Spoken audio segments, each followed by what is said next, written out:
I want to be clear that whenever I see people doing the great resignation, when they're resigning, it's not usually from a place of peace, and it's not usually from a place of, well, I just think I'm going to quit my job today. Like, I'm going to go out there and find my purpose, and I'm going to just have this great experience. Most of the time, when people get to the point that they're going to resign without already having another position lined up, there's a lot of emotional discomfort that comes with that. They're either Well, good morning. It's great to see everyone. It's pretty out, starting to become Kansas City spring finally, and great to be together again. We're spending time today with Melissa McClung, I've been friends with for a few years. Melissa has just come out with her own book. It's scratched out business. So don't mind your business, mind your career. I thought that was really witty. Job search like an entrepreneur without becoming one. So pretty cool title, a very eye-catching title that your cover that you came up with, Melissa. It's awesome. Thank I you. want to talk a little bit about, first of all, the book, and then I want to go into some of the insights about just what you're seeing, career searches, what folks are looking for, what's attractive, and then some of the areas that we all know are challenged now is particularly around healthcare. And I know you've spent a lot of your career focused on healthcare. I know we were at the hospital a couple of weeks ago, and every area was understaffed, and they were telling me they thought it would be years before they were back fully staffed again. So it's definitely an area of concern for all of us to see people leaving the healthcare arena, and what should we all be doing to help encourage others back into that area. But let's talk about the book. How did that come about? When did you get inspired to think about a book, and how did you do it? Well, I think like most people, I kind of always had this idea that at some point I would write a book, and I wasn't entirely sure what it would look like or what the topic would be, but at some point I would write a book. And then in October, I was having a meeting. There's a group of about 6 female CEOs, and I were sitting down and we're doing our planning for 2022. And I was like, you know what? I'm going to just do it. I'm going to write the book this year. And my intention when I made that statement was that I was going to put all of the information, all of the research, all of the things that I felt like people really needed to know into just a free ebook that people could download and have access to that information. But I was persuaded by the women in that group, and then by other coaches and mentors that I had talked to go ahead and do it like I meant it. Just go ahead and go through the whole process and publish the book, still make it accessible, still make it something that a lot of people would have easy access to, but go ahead and have a really nicely finished product. So I started writing the book in November, and I wrote it in 17 hours and did that over the course of about 6 weeks. And then walked through the editing process, through the cover design, formatting, and then finally the publication a couple of weeks ago. So it's been a pretty quick turnaround. I feel like it's the only thing I've been doing in my life for the last 3 months, but it's definitely been a fun journey. So talk about the book that changed your life, because it seems like you incorporated some of that into how you wrote the book. Yeah. So I actually even have a chapter in the book called The Book That Changed My Life. And the book that I really resonated with strongly was The Lazy Genius Way by Kendra Adachi. And that book helped me really see things differently, and that it's about a prioritization of the things that are the most important to you, and quieting all of the external voices that say, this is what you should want, this is what is important to everyone else. And it's really about identifying what are those things that are important to you in your ecosystem, to the people who you're interacting with. And that has really been helpful. And I think that's the spirit of this book. It's applying some of those similar concepts to the job market. It's about saying, what are your work values? What are the things that you bring to the table that nobody else can bring to the table? How do you want to use those skills? But taking it less from a self-only focused perspective and then taking it out into the world and saying, how can I use these to solve problems for other people? How can I use this to serve other people? How do I get on board with the missions that other people have? And by doing so, really be able to launch my career in a different place with a lot more passion, a lot more companionship along the journey. And it's just something that I've seen happen over and over for my clients. And I want to see that happen for more people in the world. You hit on some areas of the book that I think a lot of candidates don't think of, particularly around things like social media and posting. I know there are folks on here that are very skilled at researching candidates, suppliers, people they're going to meet with. I do that. If I'm going to hire someone, I want to go to know what they're like when they're writing on Facebook and Instagram and LinkedIn, because they give you a little window into their soul. What do you find when you talk to people about that? Are they surprised at that? Is that do they think that's unfair that what you post out there can affect your hireability? Not so much anymore. I used to do that conversation a lot with college age students. So whenever I was working in the university system, whenever I was working with new professionals launching their career, I would talk to people a lot about, like, be careful what you put on, be careful what you're tagged in, pay attention to what you're doing. Like, your social media presence is your personal brand. And like, that idea didn't resonate as much when I was talking to 21, 22, 25-year-old students. But now that most of the people that I talk to are mid-career, so a little bit older, a little bit more experienced, most of the time I just remind them that, like, it's more likely that you are going to get fired than hired based on what you post on LinkedIn. So, let's be really careful about what we post. We don't need to go out there and talk about how much we hate our job, because our boss might just be like, well, maybe I don't need to have you here anymore then. And I've seen that happen anecdotally enough that I'm able to share examples. And I think people understand that perhaps more now in our culture, and also with the people that I typically work with. Well, let's go to the job market, and we're in the middle of what the press keeps labeling the Great Resignation.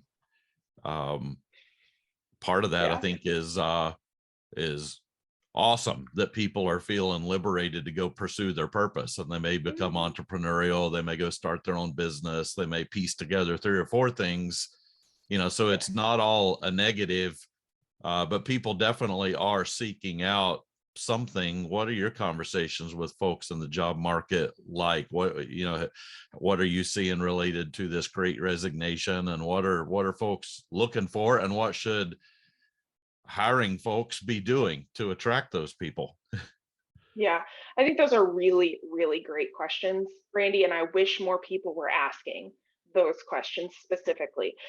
So I want to be clear that whenever I see people doing the Great Resignation, when they're resigning, it's not usually from a place of peace, and it's not usually from a place of, well, I just think I'm going to quit my job today. Like, I'm going to go out there and find my purpose, and I'm going to just have this great experience. Most of the time, when people get to the point that they're going to resign without already having another position lined up, there's a lot of emotional discomfort that comes with that. They're either burned out and their physical health is suffering, or they are feeling like they're in a rock and a hard place. So, for example, for women especially, I have seen a lot of women resign over the last couple of years because the schools and daycares were unreliable. They didn't know when their children were going to be able to be cared for, and so because of that, they felt like, my boss wasn't being as supportive, or I felt like I was letting my team down, and I don't really need the second income. We can kind of make it work if we can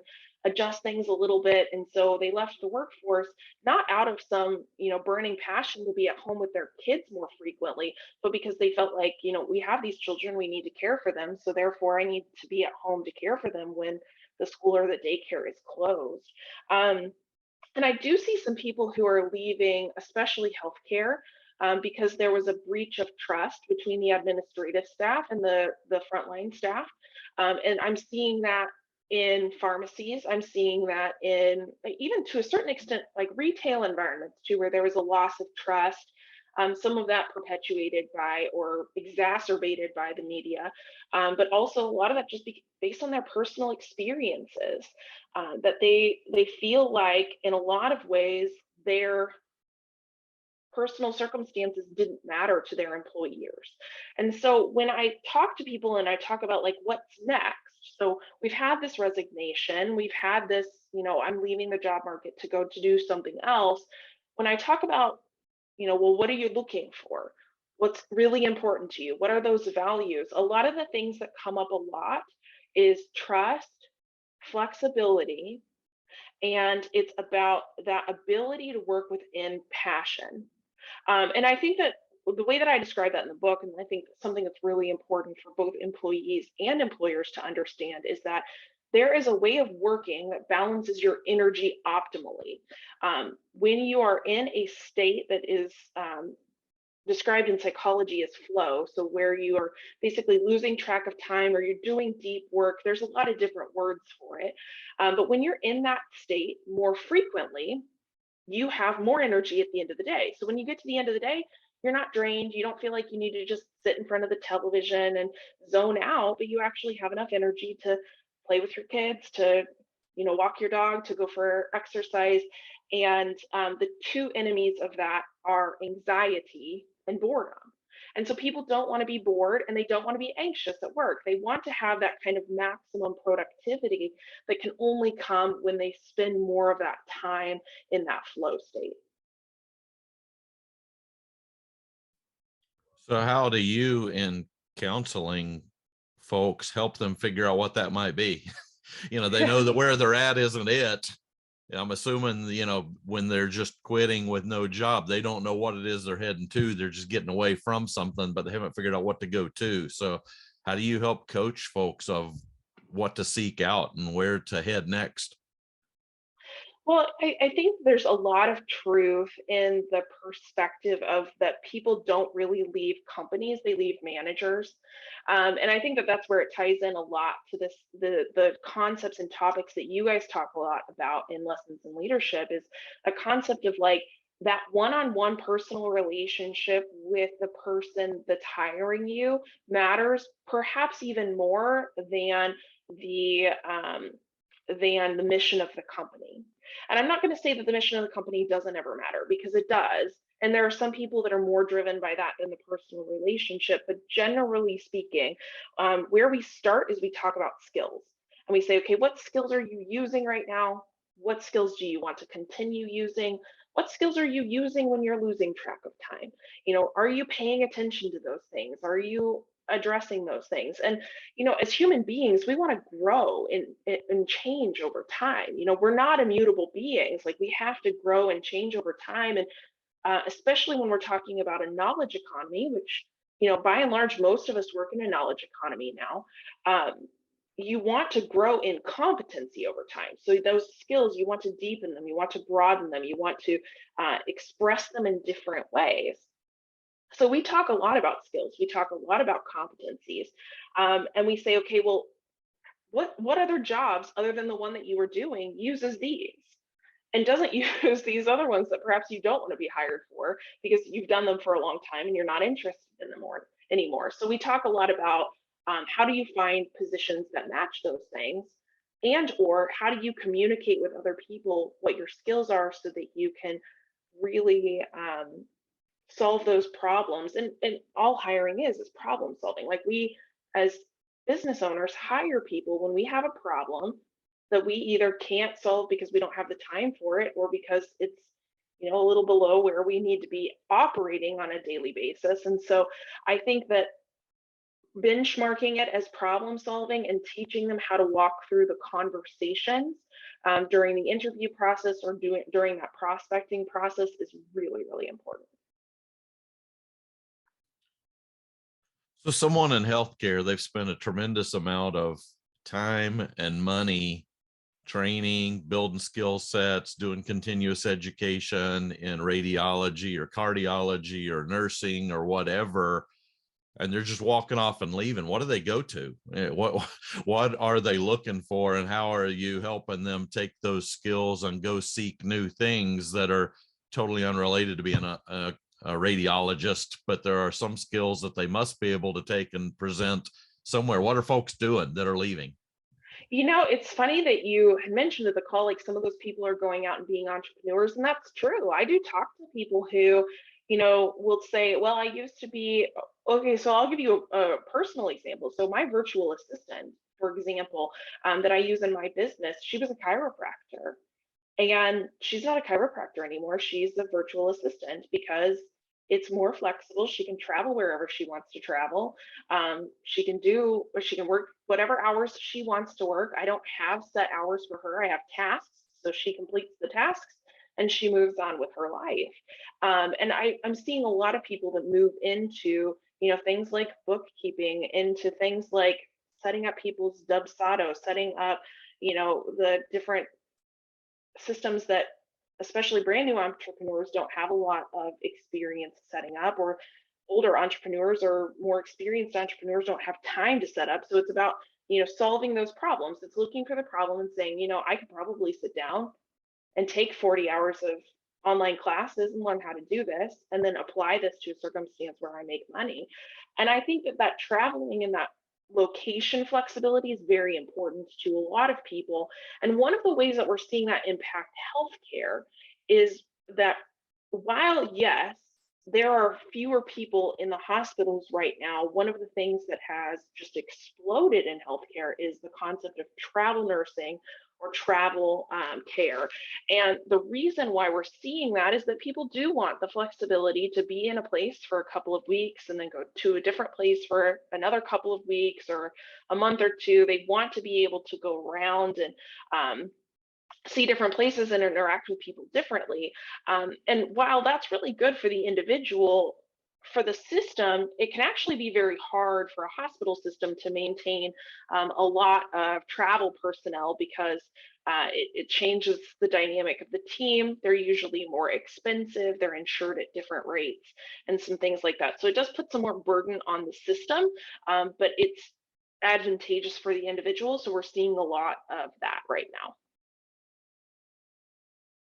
It would seem like that would be really hard on just the whole concept of building a culture and building a team and team cohesiveness if the pieces are constantly coming and going. Yeah, I would agree with that. And I would think it's probably hard for people to feel like they're part of a team. They're more like an individual contributor, pinch hitter, aren't they? Yeah. More than part of some Yes. culture. And I think honestly, a lot of people are preferring that right now. We've really seen a breakdown of trust in our society, where people don't generally trust one another. They, especially if they have differing views on things. And so, it's hard for teams to build good team relationships right now as it is. You add in a lot of loss of trust with administrations, because especially during the pandemic, there was a lot of lack of resourcing for frontline staff. But then the administration lost a lot of respect for the frontline staff too, because they were the ones taking pay cuts or losing their jobs in order to pay for the increased hazard pay for the frontline staff. So there was a lot of tension that happened in the healthcare system around that time.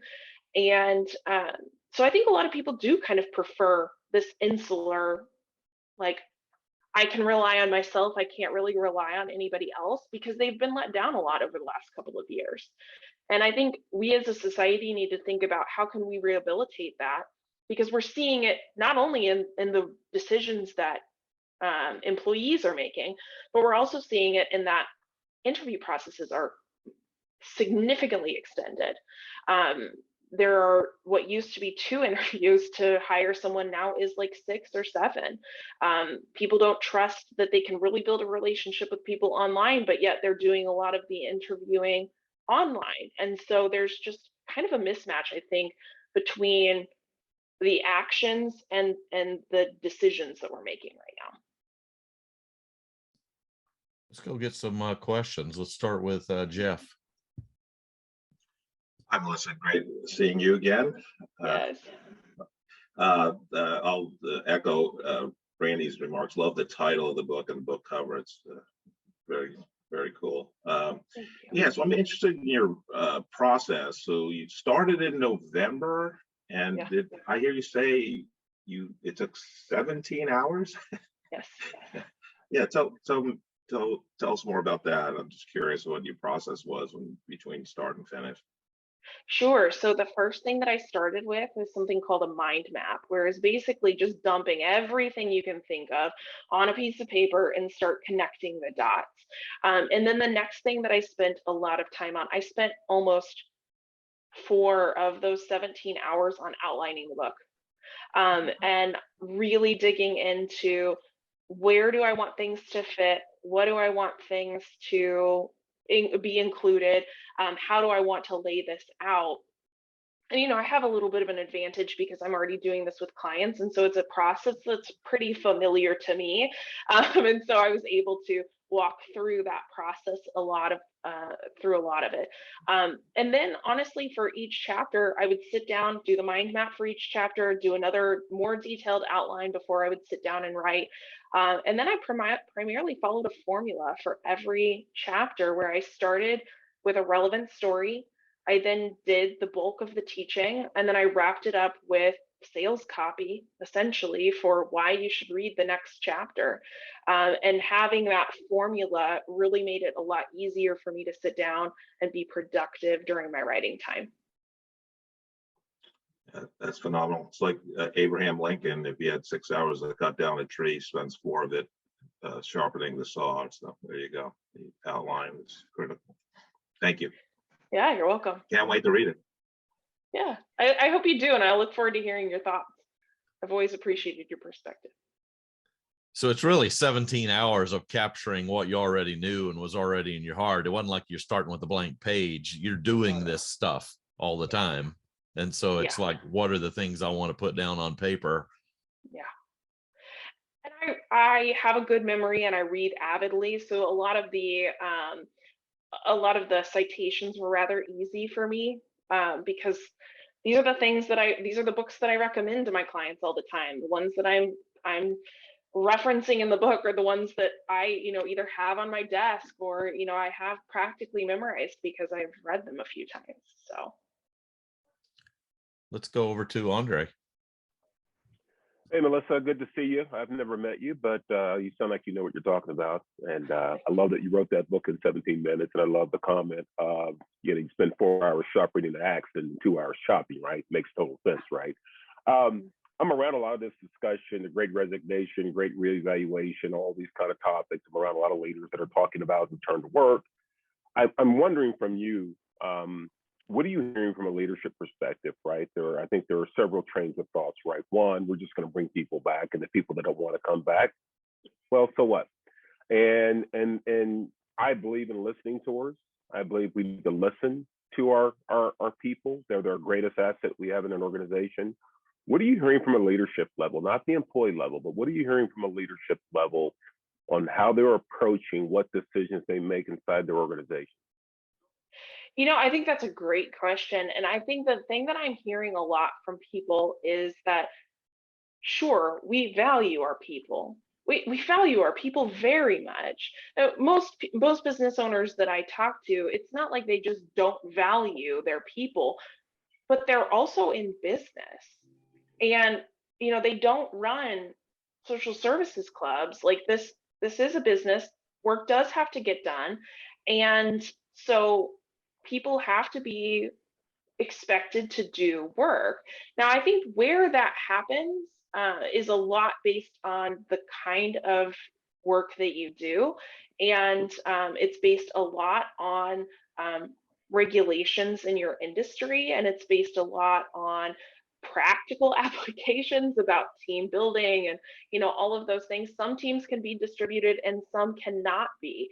And so the idea that we can somehow move all workers to work wherever you want, whenever you want, is just not reasonable to expect from a leadership perspective. I think a lot of employees expect that, but I just don't think that from a leadership perspective, there's quite that naivety about the realities of the situation.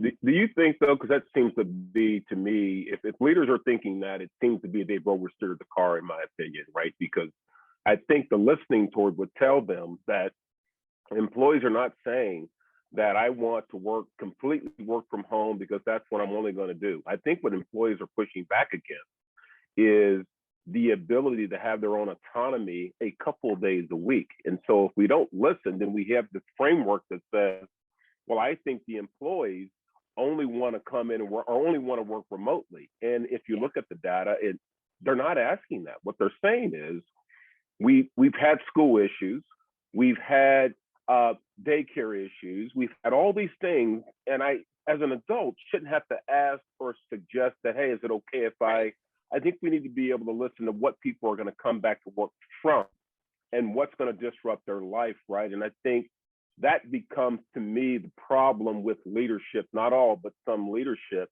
because they're not listening. And that's why I like the listening tours, because what you're going to find is employees are asking for 1 or 2 days. And I think the other thing that it's forcing leaders to do is to get a little bit out of their comfort zone, because all the stuff that used to happen, like we keep hearing the framework of, well, how do we create synergy?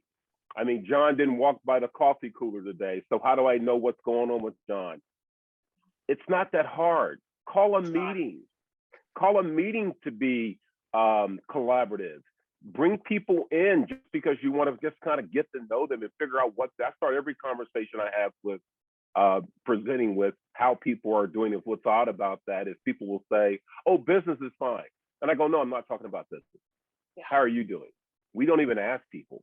Right? We don't want to even ask people because we might find out they're not doing well, and we may not have an answer as a leader. And so I just want us to really be thinking, because right now it's not an employer market, it's an employee market, and job market's tight, and we've got to figure out this balance. And I think the listening tour does a lot of different things. So I just want to kind of get your opinion on that.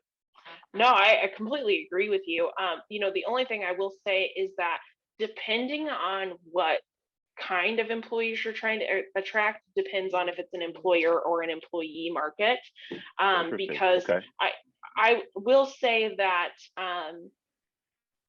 for people who are highly skilled right now, it is not very easy to find a job. So I think that it really depends a lot.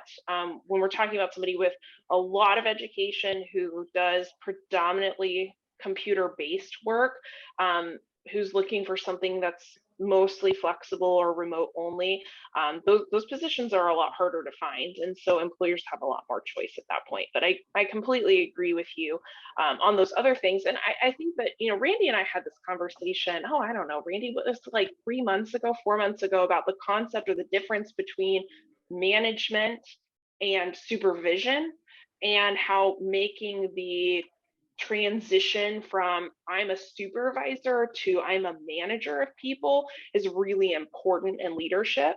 And I think that to me was what was coming up as you were talking about this, is can we change our mindset about what our purpose is as a leader?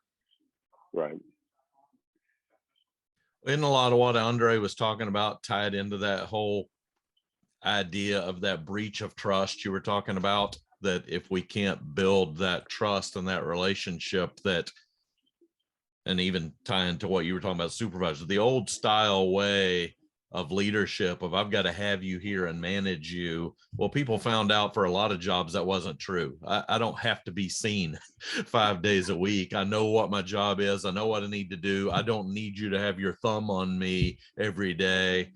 Just turn me loose and let me go work. And most people I talked to found themselves working more, not less, because their commute time, they were scheduling a Zoom, and their commute time at home, they were doing something, and they actually found themselves working more, not less. But those old style, insecure, I won't even say leaders, just micromanagers, they want to see you, that's part of that breach of trust, isn't it? Yeah, it is. It's a lot of that is that breach of trust. Well, and Andre, one thing I want to add to what you were saying is that, you can pretend to listen to people, but they see through that. When you genuinely listen to people, there's no substitute for genuine interest. Like, you have to be genuinely interested. And when you are genuinely interested, people will open up to you, because that gift of listening is just not something that people get very often. It's very rare for someone to just listen to what you have to say. And when you can give somebody that gift, they notice it and they appreciate it. Yeah, I would jump in and say this, is that if you're not authentic about listening, don't do it, right? You're right, to your point, they see right through it.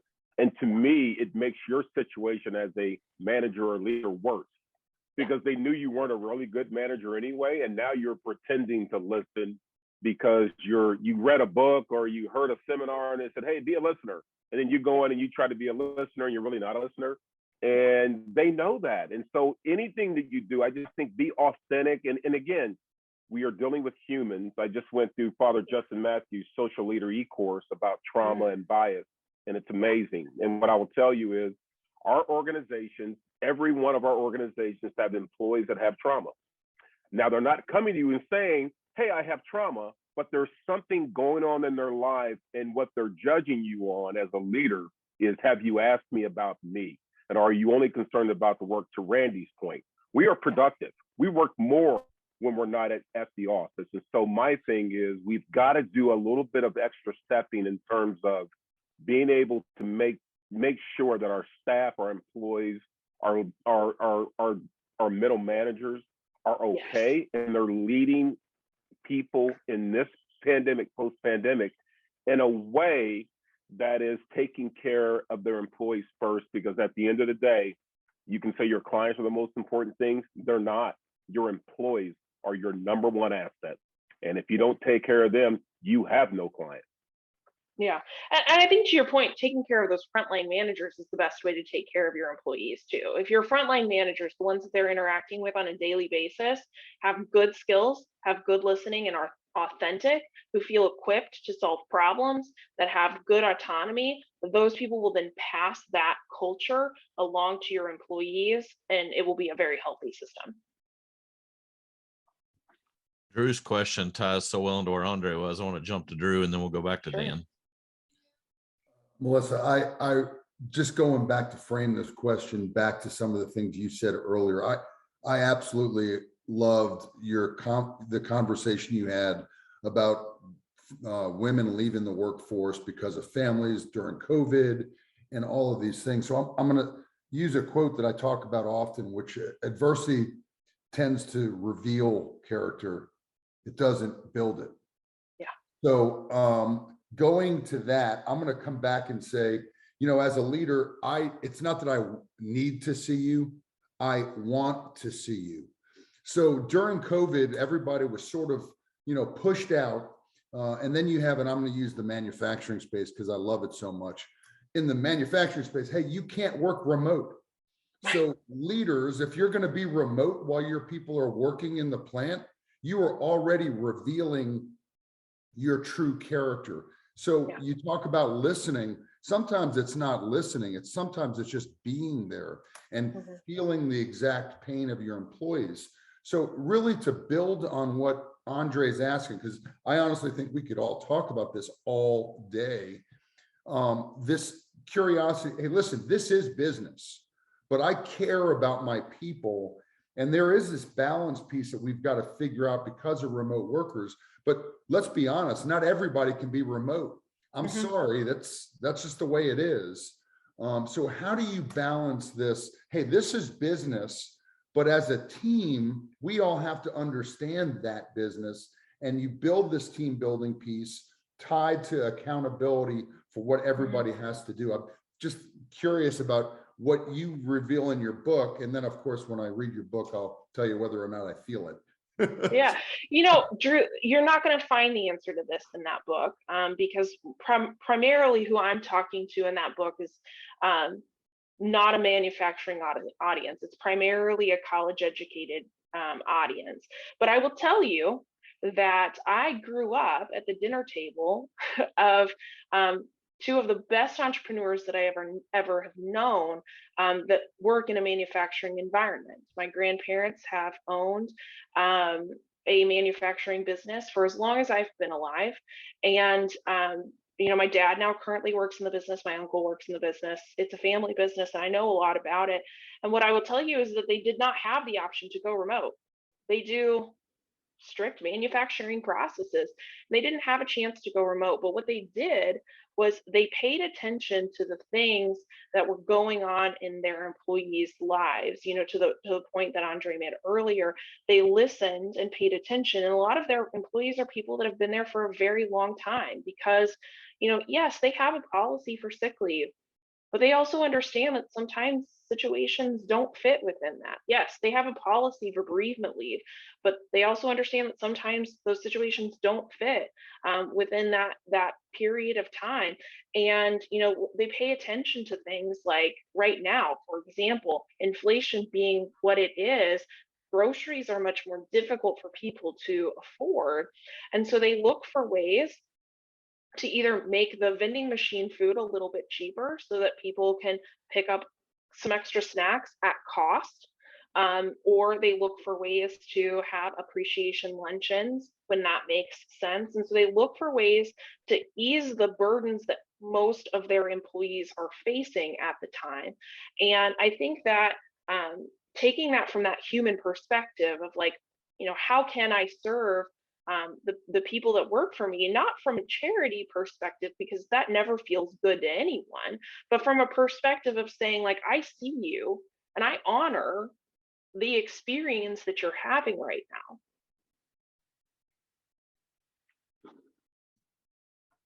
No, Great. I appreciate that answer. It's a and again, I think that was sort of my impression as we start talking through remote workers. My immediate thoughts went back to, hey, there are certain things you just cannot remote. And being a manufacturing guy, being an Army guy, I think infantry world, you're dealing with people. It's not just one class of people. You're trying to build a team that recognizes each of them add incredible value to the value stream of your organization. And any engineer that doesn't appreciate the shipping and receiving guy needs to be moved somewhere else. Well, and Drew, to to play on that Army background, like, what's the most important thing in the Army? It's training, but it's also morale. And when we're talking about team building, especially in an environment where there's, external pressures, because the military deals with external pressures and life happening behind the scenes and all kinds of trauma and all kinds of things that are going on, but then they work very hard on cultivating that morale and trying to take care of the things that they can take care of so that the soldiers don't have to worry about them when they're out in the field. And I think that we can learn a lot both from the military and also from manufacturing environments on how to take care of our employees. Thank you so much. Yeah. Let's go to Dan. Thank you so much for joining us this morning, Melissa, and congrats again on the success of your book.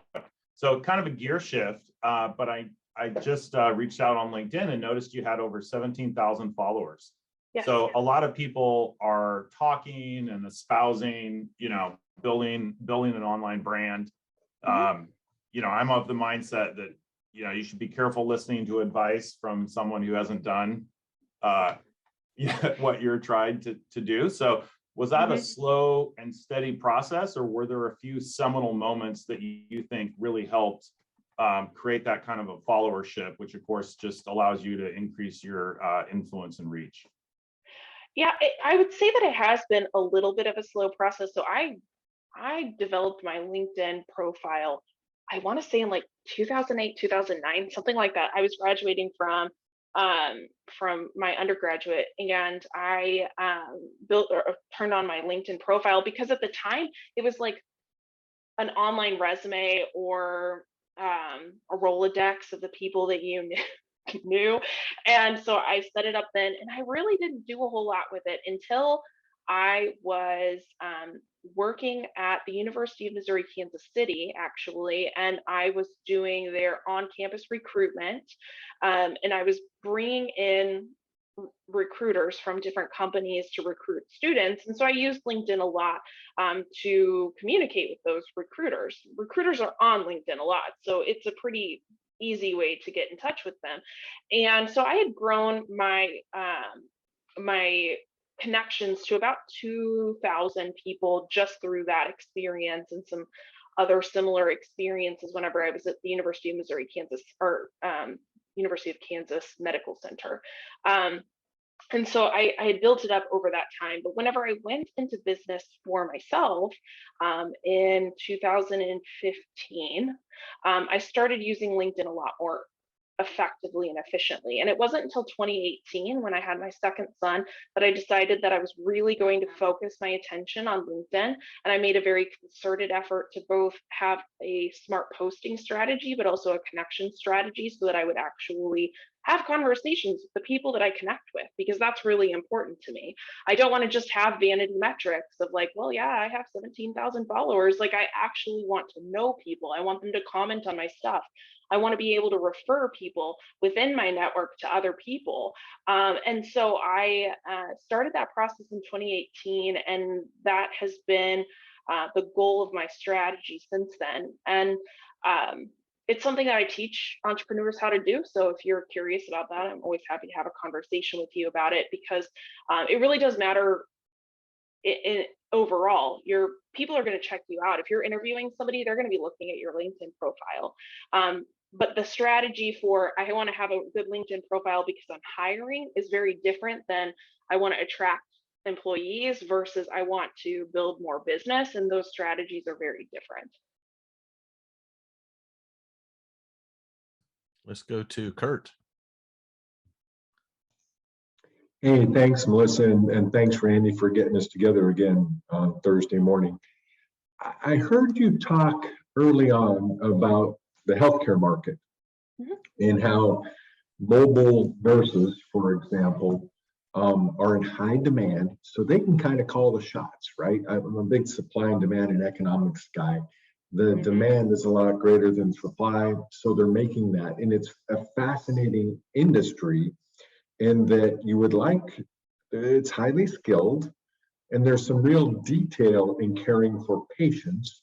So my first question is, my perception is with the traveling nurses or the mobile nurses, my perception is the quality of care broadly may diminish when a nurse spends 2 weeks here, a month there, 6 months on that contract, and then says, I want to go down to the Keys in Florida and do it, or over to Hawaii. So my broad perception is in an industry, there's got to be different standards in place to ensure that the quality of healthcare remains consistent as historically. So I'd love to hear your comment on that. Then I have a follow-up on where the supply and demand and where others in other professions may have that desire for mobility or flexibility, and where there may be another application. I'll never do it, but my entrepreneurial brain thinks of some ways in other industries where there may be a huge application to that. Because I know that mobile staffing in the healthcare, that industry is exploded. It's a huge business now. And I have some other thoughts on where it could go in other industries. So if you could answer your thoughts on that first part would be terrific. Sure. So I think that you have to remember that travel agencies are companies too, and their contract is, yes, with the provider, but it's primarily with the hospital. The providers are not necessarily disposable. I don't want to give the wrong impression there, but they have 10 other people that would take the place of that provider. They have to maintain the relationships with the hospitals. So if they brought in providers that were not up to quality standards, for example, they're not going to keep that relationship with the hospital for very long. So they have a vested interest in making sure that nurses have the appropriate training, but also there's an interstate compact license that's required to do any kind of travel nursing that has kind of a component of evaluating someone's performance to make sure that they are performing well. And, you know, certainly if there's any sort of ethical or problematic behavior that's reported on the license, so it then would prohibit them from working as a travel nurse in the future. So things like mixing up medication names or things like that. So I don't know that I would agree with you that the quality is necessarily decreased, but what I do think makes that difficult is the team relationship, right? So if the doctor doesn't know the nurse, or the nurse doesn't know the doctor, that can perhaps influence somebody's experience of the healthcare system. But I think where we're at in reality is that that's mostly the case, even among teams that are already firmly established, is that there's enough variability both in schedule and in staffing that more or less we're seeing that even without the travel nursing component of things. Yeah, okay, I get your take. With regard to quality, I wasn't speaking of necessarily the technical qualifications, Okay. but rather the relationship and how a team, a healthcare team, cares for a patient. Yeah. And there's no way that can be good if there's not if the relationship isn't as good among the healthcare team, and then B, the healthcare team's relationship with the patient. So yeah, no, I completely agree with you on that. So to your point, you know, patient feedback, so patient perspectives on their care matter a lot in reimbursement, and you don't have as much leverage over a temporary worker as you do over a permanent worker in increasing the patient rating, which is a key component of value-based care and reimbursement. Yep. So here's another industry, and I don't spend too long on this, where I think provider or workforce flexibility is enormous. I'm wondering if it could work in a model such as this. Teaching, K through 12 primary education teaching. Could what's happened in the healthcare, the nursing world, work in the teacher's world? Probably, I mean, it could. Wow. Theoretically. I just came up in my mind this morning. Yeah, I don't think so. And here's the only reason I think that is that when we're talking about demographics, a lot of the people that are going into travel nursing are of a different age demographic than the majority of the teachers. And I think that life perspectives are going to change things. Like, I don't ever talk to someone who's my age with 2 small kids that is like, yeah, I want to sign up to be a travel nurse. Nobody wants to not know where they're going to be the next 6 weeks when they have 5 and 3-year-old kids. And so when we're talking about nurses who are young, recently married, maybe not married yet, and they're wanting to travel the world, I think it fits really well. Or older nurses who want to have breaks in between because they're tired and their body's hurt and they need some additional breaks. Travel nursing makes a lot of sense.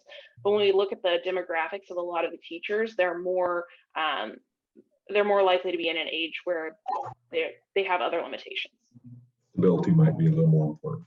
Okay, cool. Thank you. Let's go to Jenna. Hi, Melissa. I want to the conversation around, you were talking about building trust, and it just was fascinating for me. I'd like to hear just from your perspective and your line of work, what are you currently seeing that leaders or managers, like I'll say, their practices of building trust aren't being effective? Like what are you, is there a specific trend in an industry or industries? What are they doing that, and what isn't working about it? And what do you think they could be doing differently? The hiring process loses a lot of people.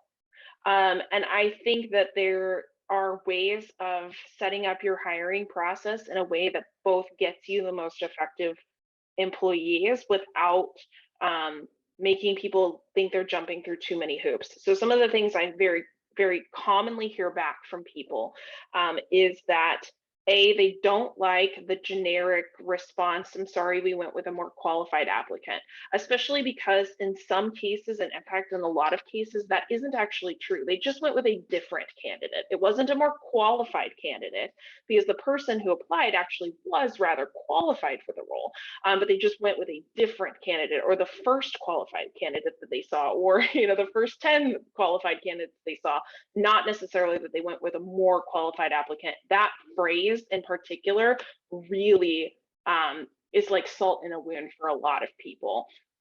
I think that one of the other things that people generally don't like and don't trust is when people offload their natural intuition into a personality inventory during the application process.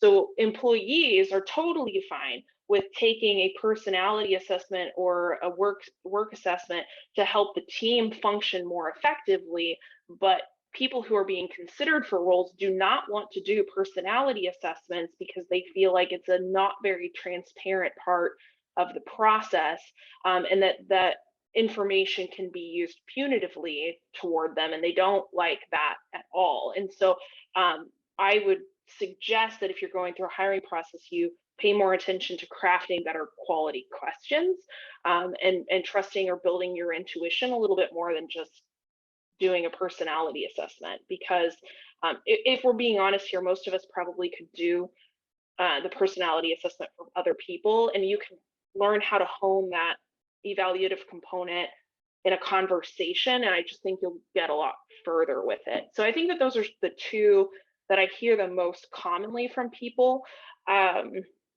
I think in terms of why people are leaving managers, like where the trust broke down with that, a lot of it is about responses to external events. So it's like, my mom got sick, she has long COVID, I have to go to a lot of doctor's appointments, and I feel judged when someone keeps asking me why I'm out.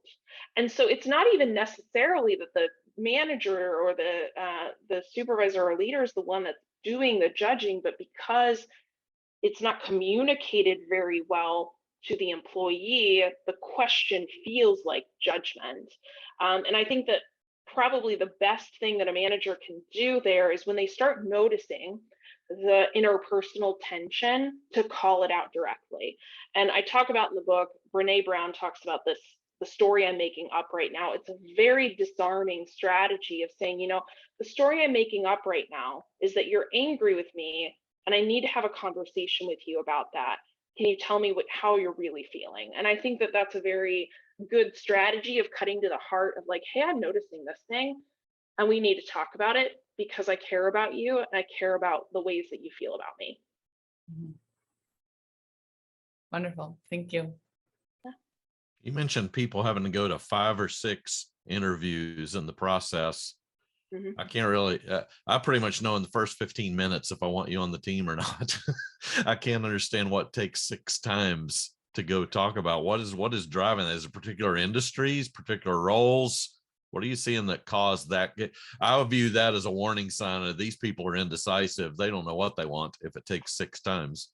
They have too many stakeholders is the problem, Randy, is that they have too many people, too many cooks in the kitchen.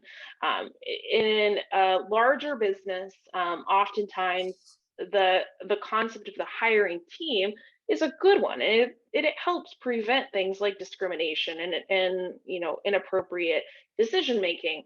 But there is such thing as having too many people, having too many opinions, being too involved. Wow. And yes, it's a red flag, but it does happen regularly. Yeah. Yeah, it sounds exhausting to go through that. It is. And it's exhausting for people, and it really hurts their spirit to go through all of that and then to never hear back. Like, they'll just stop hearing back from somebody one day and they have no idea what happened. And I think sometimes one thing we forget is like how important closing that loop can be for people's spirit, truthfully. Like, it's not even just about the business perspectives or the perceptions that people have about you. It's just like, let's treat people like human beings and trust that they can handle a no answer, just give them the no answer. But I might be naive about that. Well, in Kansas City, it's a small enough town that companies get a reputation. And I'll have people call and ask about particular companies sometime. And what do you know about that? And I'm like, I know it's just a churn. People are coming and going and coming and going and coming and going. So you better be careful. You better go ask a lot of hard questions. So Yeah. you do develop a reputation in the market when people are going through those processes, because they all talk. And pretty soon everybody knows that these places are places where you might want to be wary of. Yeah, exactly. Yeah. And then LinkedIn's just made it a lot easier for everybody to call you and say, who do you know there? Which happens all the time, that people will call and say, hey, I see you're connected with this person. What do you know about that place? So yeah, as you can imagine, since I have about 17,000 connections, I get that question a lot. And a lot of times my answer is like, I don't know. Well, it was awesome spending time with you today. Thanks for sharing some of your book and some of your insights and some of the things going on in the world. It was great to talk with you. Yeah. And I mean, seriously, guys, connect with me on LinkedIn if you had other questions, or you have something that you're like, what about this situation? Send me any questions. I'm always happy to have a conversation and set up a meeting. So Everyone have a great weekend. We'll see you again soon. Bye.